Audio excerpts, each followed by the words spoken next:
Welcome to CNB. I'm Siddharth Vinayak Partnerkar. Still Diwali week here, and as we are getting through this festive season, I hope you've had a wonderful season. Warm wishes from all of us here at CNB once again.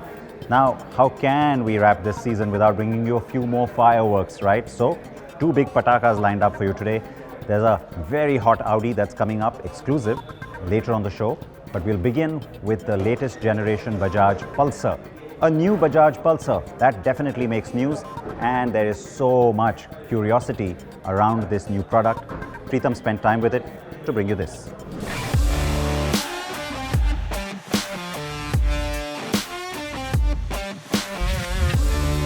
The all-new Bajaj Pulsar 250. It's the most powerful Pulsar ever and comes 20 years after the Bajaj Pulsar was first introduced. It comes in two flavors, a naked called the Pulsar N250 and a half-faired variant called the Pulsar F250. Bajaj has not strayed away too much from the familiar design language, so the new Pulsar 250 looks unmistakably like a Pulsar, something which is instantly recognizable. The part analog, part digital speedometer is shared with both variants and offers the same features including gear position indicator, clock, fuel efficiency and distance to empty readings. Both bikes are built on the same platform, sharing the same 250cc single-cylinder, two-valve air and oil-cooled engine, as well as the new steel down-tube frame, suspension, wheels, tires and brakes. The gearbox is a 5-speed unit, but comes with a standard slip and assist clutch. The differences between the two Pulsar 250 variants are minor, with the most visible being the half fairing on the F250, as well as a small windscreen. The F250 also gets a slightly different face, with a slightly different headlight and TRL design. Also different are the raised clip-on handlebars, which are designed for a comfortable and upright riding position, with just a hint of sportiness.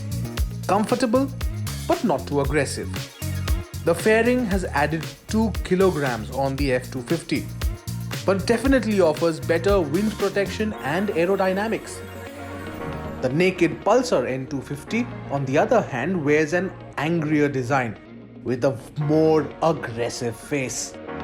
Its naked street design is somewhat reminiscent of the NS200, and it gets a flat handlebar, going with its street fighter design theme. The engine mounted on a new tubular steel chassis is the same, and it gets the same suspension and brakes. The 17-inch alloy wheels are the same, with the same tubeless tires. And both the N250 and F250 get disc brakes, but only single-channel ABS.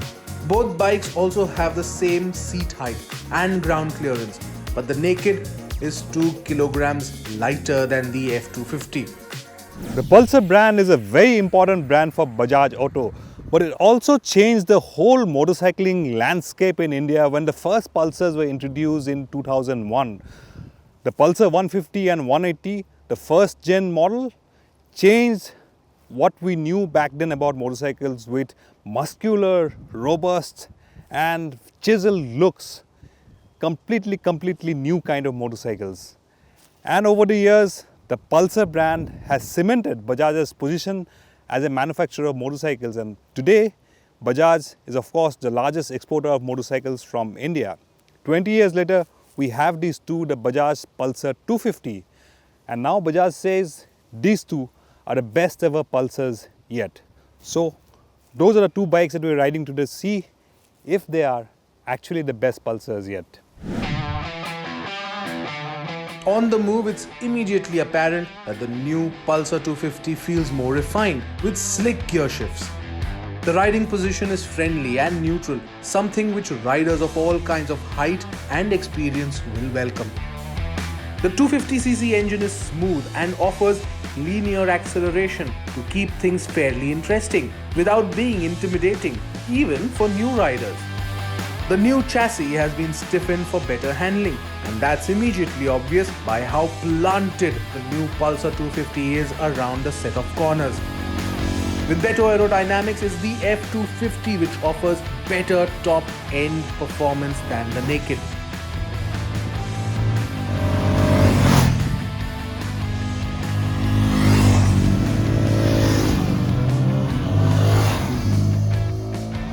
But it's out in traffic and in the city where the Pulsar 250 will spend almost all of its time in. And it's here where the comfortable ride and easy maneuverability impresses.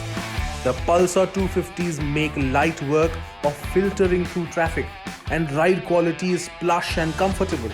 Broken tarmac, potholes and speed breakers are dispatched without a hint of harshness from the suspension. On a relatively open stretch, the Pulsar 250 can cruise comfortably at highway speeds. The Pulsar 250 isn't slow by any means, but if you're looking for adrenaline-pumping performance, it fails to excite. It's more like a solid, stable and planted performer, rather than a hooligan.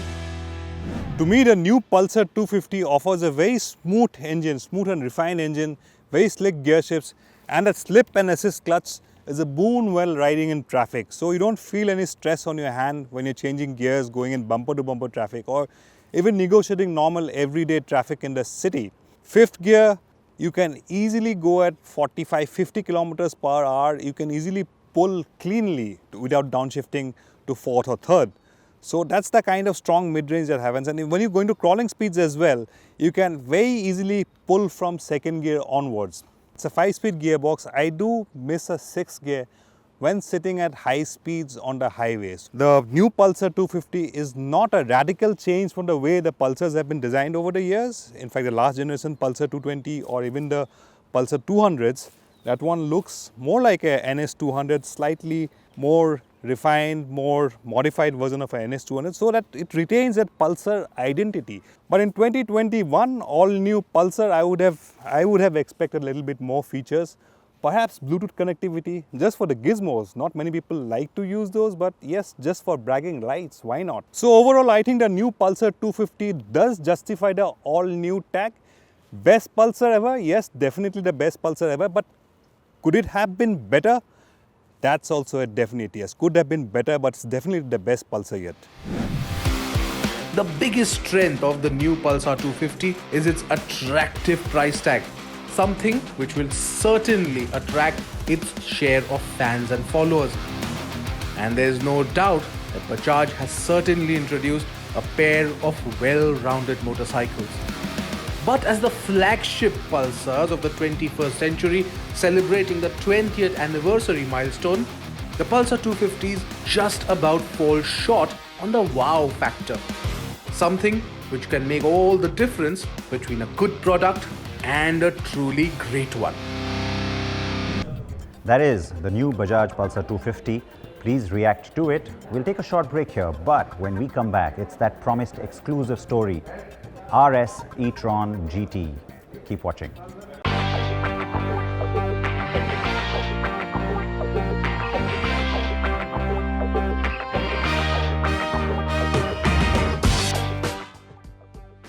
I'd like to use this opportunity to congratulate CarAndBike and especially Siddharth Patankar for the 900 episodes that they've locked in. It's been quite an incredible journey. Many of us in the auto space have grown up learning about automotive and the new trends from the CarAndBike show. The show has had many innovations, a lot of creativity, and a lot of breakthroughs. So compliments to you, Sid, for creating what is certainly a benchmark in the auto show industry. We wish you a lot of success and many, many more such milestones in the journey. Great show, keep it up.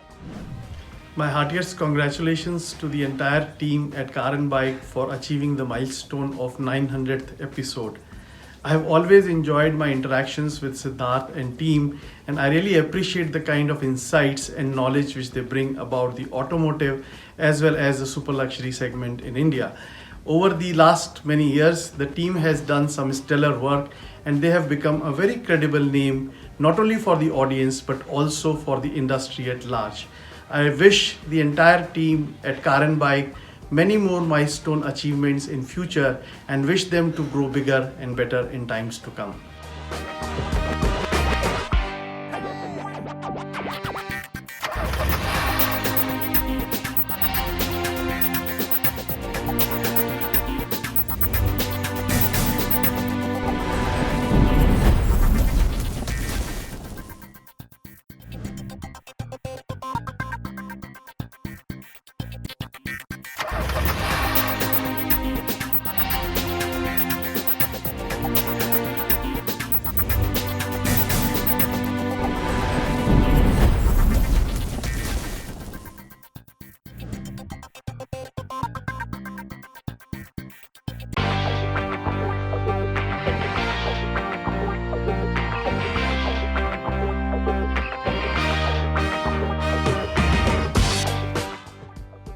Many congratulations to my friend Siddharth Vinayak Patankar for 900 episodes of the Car and Bike Show. I remember the first day when that show launched, and it's a tribute to both Siddharth's stamina and to the quality of the content that show is still going strong 900 episodes later.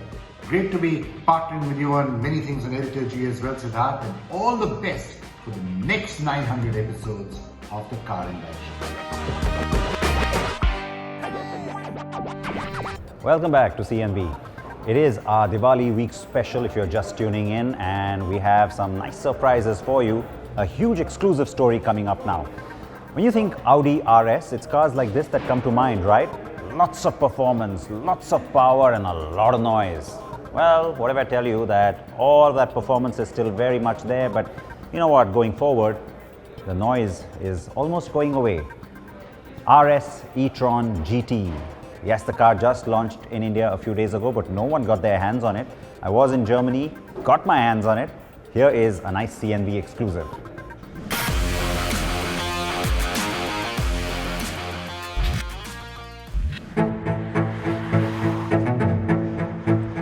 The Audi e-tron GT is the four-ringed Bavarian manufacturer's flagship car.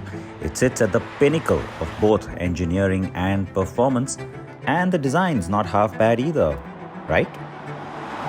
It is a sports car, but not necessarily for the track. It is designed for exhilarating performance on road and over long distances. Now, we saw the arrival of the e-tron GT to India just a few days ago. You've seen what the car looks like, both inside and out, and all the talk about it being the spiritual successor for the R8. I'm really excited to get to drive it here in Germany. It's home, especially seeing that this one is the RS e-tron GT. So the e-tron GT is available in two avatars, but both use the same 93.4 kilowatt-hour lithium-ion battery pack, shared also with the Porsche Taycan. In fact, the VW Group's electric architecture underpins both models as well. But unlike the standard GT that has a 522 bhp output and 630 Nm of torque, on the RS you get a whopping 637 horses along with a mad 830 Nm of torque. The car gets dual synchronous motors, one each, on the front and rear axle. And this results in quattro all-wheel drive capability too. The RS e-tron GT has gorgeous proportions. It is low slung, wide, and has a swooping roofline. All that plus its blacked out face show it as poised for action. Overall, the RS look is edgier, right from the bumper in the front to the rear end with its distinctive diffuser. The LED light animation is also different to the standard GT.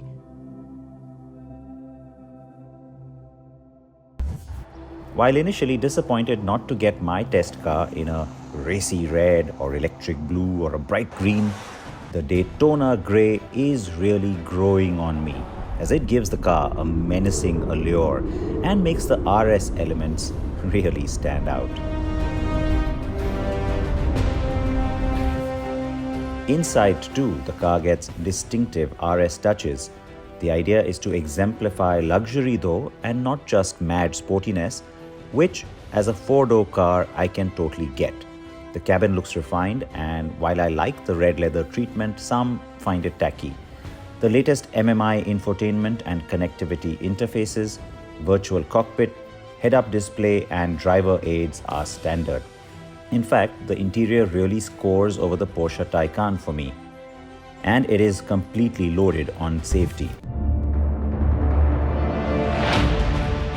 On the road, the RS e-tron GT comes to life. Given its credentials, I expected nothing less. And yes, before you can ask, I did drive the standard GT2 on the same day, so I can truly compare the two of them. Of course, it's quick. It's very quick. And there is no doubt that the RS is just sharper, faster and more dynamic. I will go so far as to say that I like the handling on this car more than on the Taycan, which is already bloody good to begin with. The RS e-tron GT has a really sure feel of it on the road. It goes where you want it to go.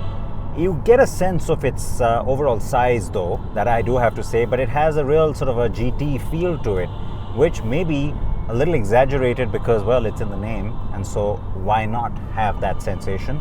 But it's very planted and it's very precise when it comes to the dynamics. This is also one of the fastest EVs I have ever driven. It has such instant acceleration. Here we go. Even when you're already cruising, that it blows your mind a bit.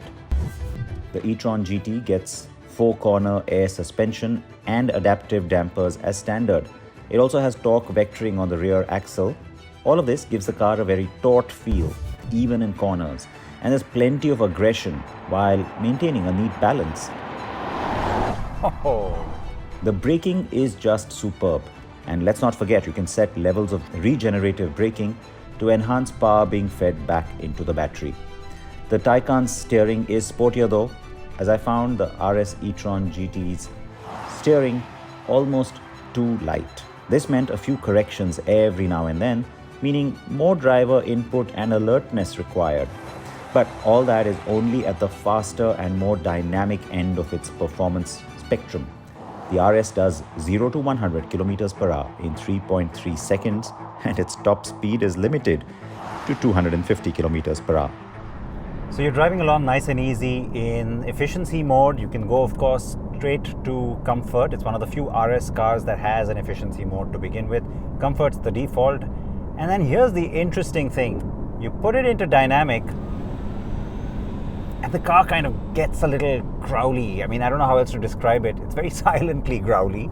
But there's this instant change of character, and it's acoustic as well. It's not just in its feel. Yes, the engineers at Audi have worked very hard on the sound of this car. It is meant to sound modern, futuristic and dynamic, whilst still staying relatively silent. On the whole though, the Audi RS e-tron GT is a very satisfying car to drive. It is comfortable even in its sportiest drive mode. It is luxurious and will not tire you out in any way.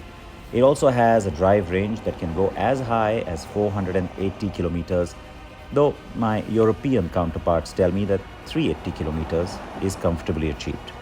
It takes anywhere from 9 hours to 22 minutes for an 80% charge, depending on the type of charger being used.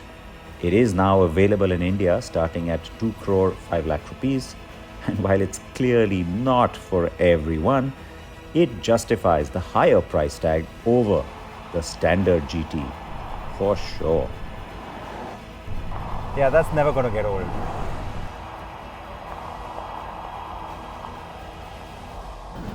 The very hot, very fast and very exclusive RS e-tron GT. I hope you enjoyed that. If you missed some of that, don't worry, it's on our YouTube channel, that is youtube.com/CarAndBike. With that, I'll say goodbye. We've got plenty more lined up. A lot of these juicy little stories coming your way over the next few weeks. Lots to look forward to. Please wear your seatbelts if you are front or back in a car. Same, front or back on a motorcycle or scooter. Helmets on, please. Join me next week.